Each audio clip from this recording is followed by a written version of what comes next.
Hello students, I hope you all are doing fine. So, in this lecture we will talk about some operations that we can perform on series objects. Let's see.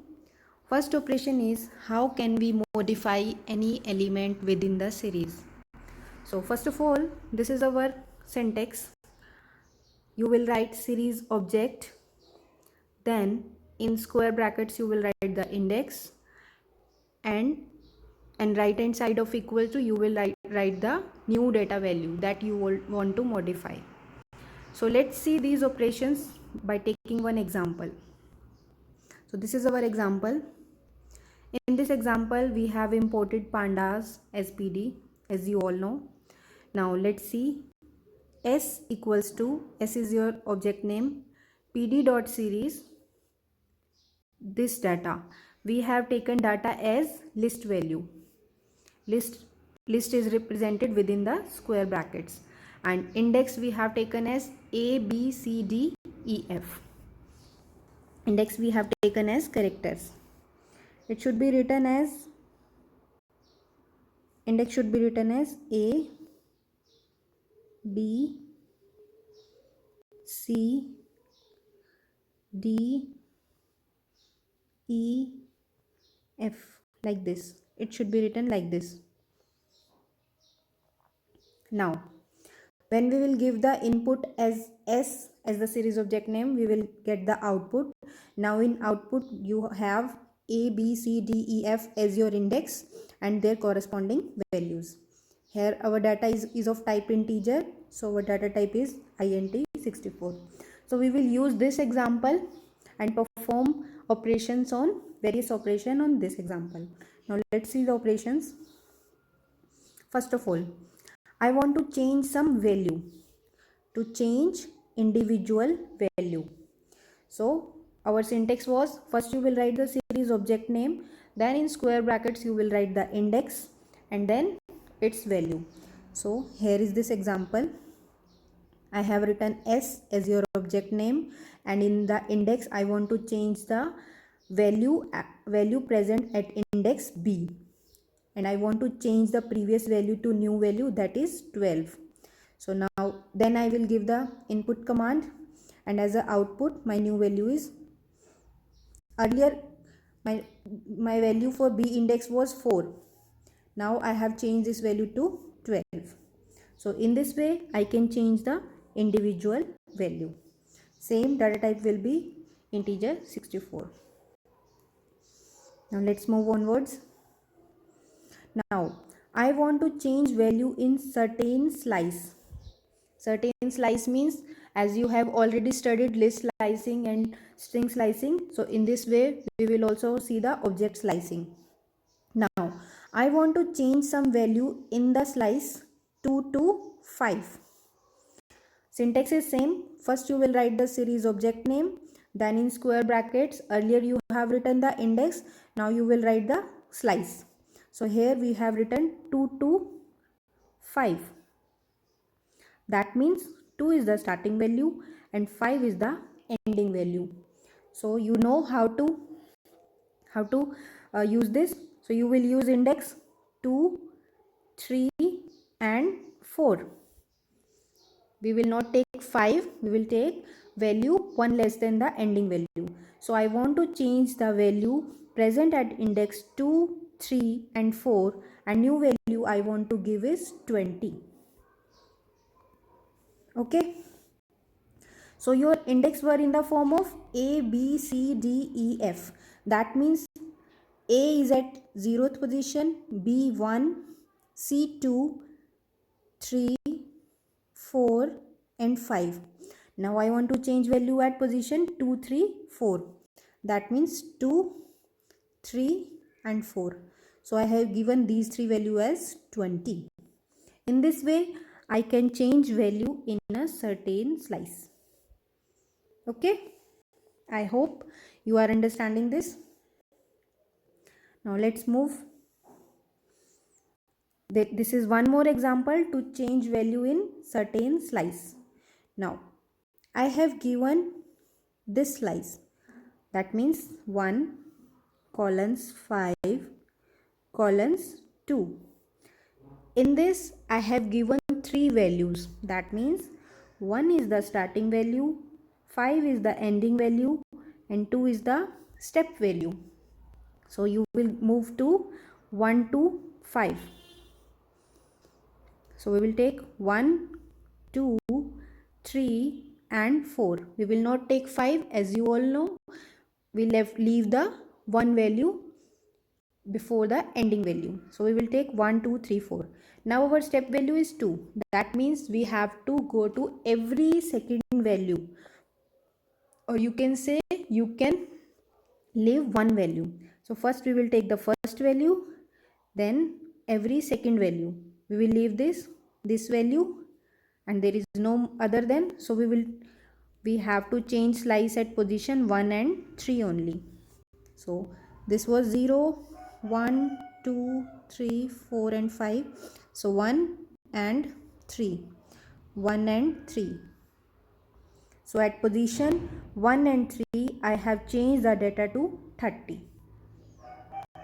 Okay. Now next is, how can we change the index?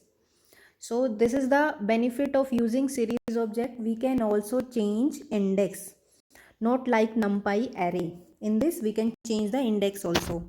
See this example. I have taken the same example. pd.series having data values as index 2, 4, 5, 7, 8, 9 and index as a, b, c, d, e, f. In this it is written correct. Now I want to change the index. So as I told you earlier, we have some attributes that we can use in the series object. So to change the index, we will use the attribute index attribute. So s is your object name, and then attribute name s dot index, and in square brackets you will give the new index that you want to change. So in this example we have taken LMNOPQ as your new index in place of A, B, C, D, E, F. So when you will give the S for output, so this will be your output LMNOPQ and their corresponding value like this. Okay, this is simple. You will just use the attribute to change the index. Now there is one more thing. These indexes, now in this example indexes have changed. Let's move. This is our next topic. Topic name is head function and tail function. We have two functions, head function and tail functions. Let's understand what are these functions. Head function, we can give head function as head, and in parameters we can give one value as n. N is any integer. Now let's see. This function fetch first n rows from a pandas object. If you do not provide any value for n, it will return first 5 rows. By default it will return first 5 rows. Similarly, tail function, it will this function fetch last n rows. Head function fetch first rows, and tail function fetch last rows. This function fetch last n rows from a pandas object. If you do not provide any value for n, it will return last 5 rows. So let's understand these functions by taking one example. This is the example. Now see, in this example pd.series one list has been taken 2, 4, 5, 7, 8, 9, 10, 14, 16 and 18 as its elements. These are the elements, and by default indexes will be 0, 1, 2, 3, 4, 5, 6, 7, 8, 9 like this. Okay. Now I have given one command as I am using the function head function s dot head 4. S dot head 4. That means n value is 4. I have taken 4 as the n value. Now this function will fetch first 4 rows from the object. Now first 4 rows. First 1, 2, 3, 4. So this will be your output. Okay. Similarly, s dot tail and value of n is 6. That means this function will return the last 6 rows. This function will fetch the last 6 rows. So that means 1, 2, 3, 4, 5, 6. So this will be your answer. Okay. Now let's see. Now I have given s dot head without giving any n value. That means by default it will fetch first 5 rows.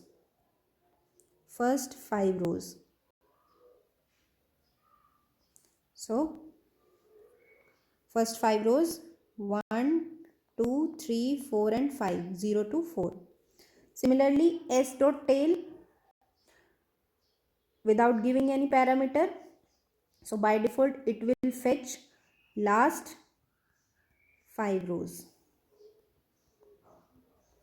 Data type will remain same because our data has value of type integer. This is simple. I hope you have understood this. Now, next type of operations. These are vector operations that we can perform on series. Now see, what are vector operations? Vector operations means operation that we apply on one object and it will be applied to all the values present in that object.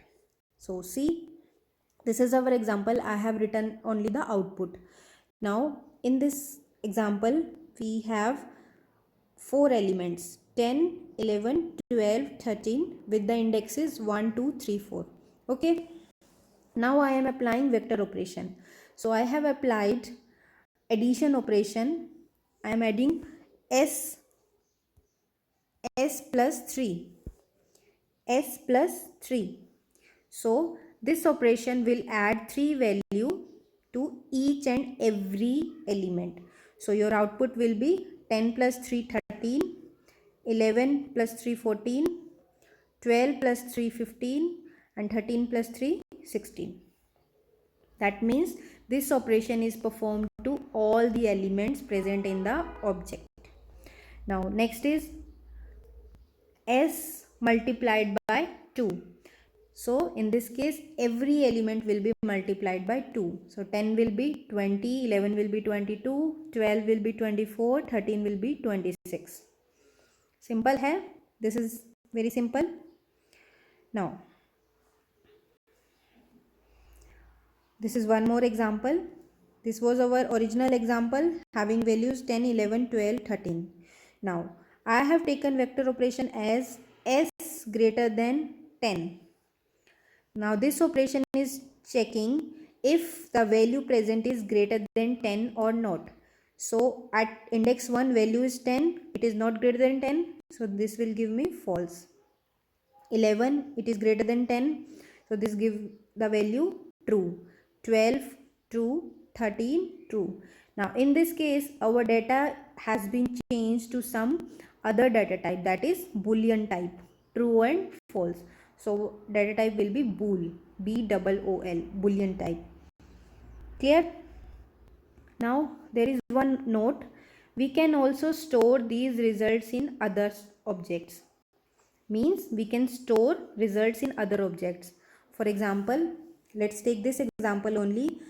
I have applied the operation on directly the s object also, s object only. So I can store the result in some other object, like I can write s1 equals to s greater than 10. Then I will give s1 as our input. Now s1 will give me this output. So I have stored the result of this vector operation in some other object. Okay. Now let's move to next operations. Next is arithmetic operations. We can perform arithmetic operations on the series objects. Arithmetic operation is possible on objects of same index. Now you have to remember this thing. Arithmetic operation is possible on objects of same index. Otherwise, it will result as NaN. NaN is not a number. Not a number. Okay. Now let's take some examples. In this example, we have taken three objects: S, S1, S2. S is having some values 10, 11, 12, 13 and indexes are 1, 2, 3, 4. 1, 2, 3, 4. In S1, we have values 20, 30, 40, 50 and indexes are 1, 2, 3, 4. In S2, values are 13, 14, 15, 16 and indexes are 10, 20, 30, 40. Now see the similarities and differences between them. In S and S1, we have same type of index 1, 2, 3, 4, 1, 2, 3, 4. But in case of S2, indexes are different. And I have told you arithmetic operations are performed on objects of same index only. Data type is same for all. Now let's see the operations. First is S plus S1. Addition operation has been performed on S and S1. Now see, S and S1 has same type of indexes. So that means operation can be performed. So simply you will write the 1, 2, 3, 4 as index and values as S plus S1. 10 plus 20. So result will be 10 plus 20, 30. Next,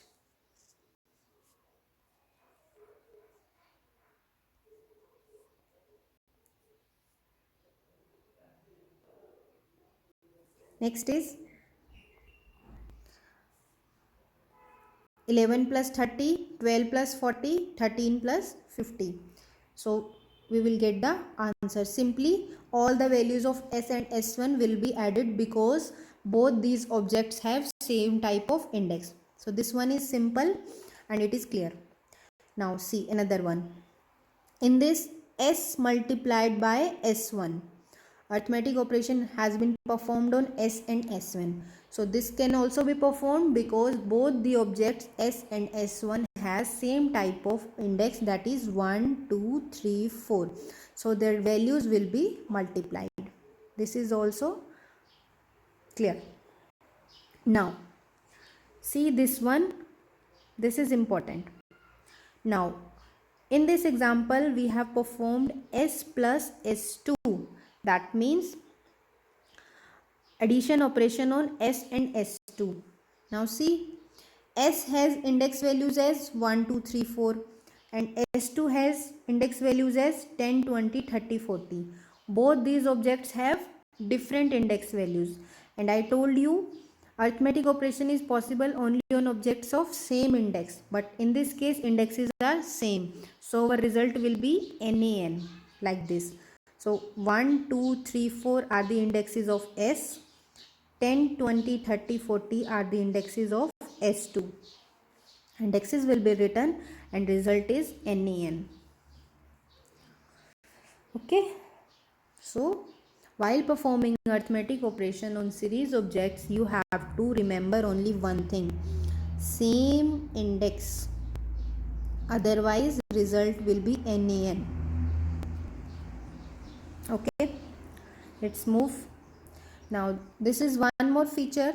If you want to delete value of index, if you want to delete any value of index, simply you will use the object attribute, that is drop.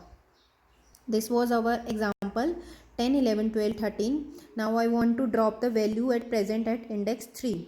So I have written s dot drop 3. So this will give me the answer. This value has been deleted. This value has been deleted by using the object attribute drop. Drop and you will give in parameters the index. You will give the index. position at which you want to delete the value. Okay.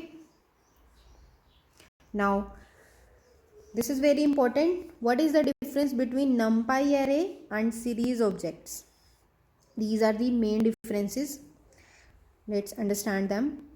In case of n-dimensional array, vector operation is possible only when n-dimensional array are of similar shape. That means similar shape means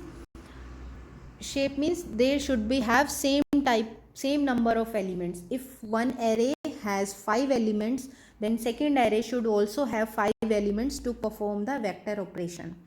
Whereas in case of series object, it will be aligned only with the matching index, otherwise NaN will be written.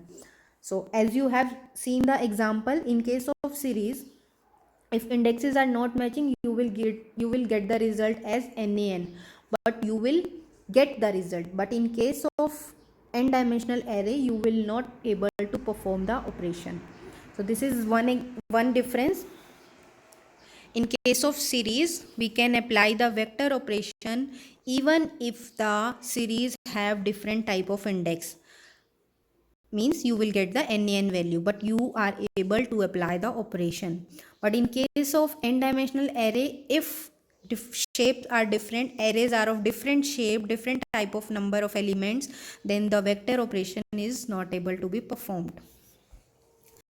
Second difference is, in n-dimensional array, index always starts from 0 and always numeric.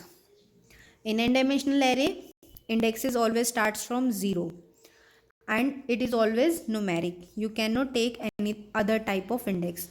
Whereas in series, index can be of any type, including number, and not necessary to start from 0.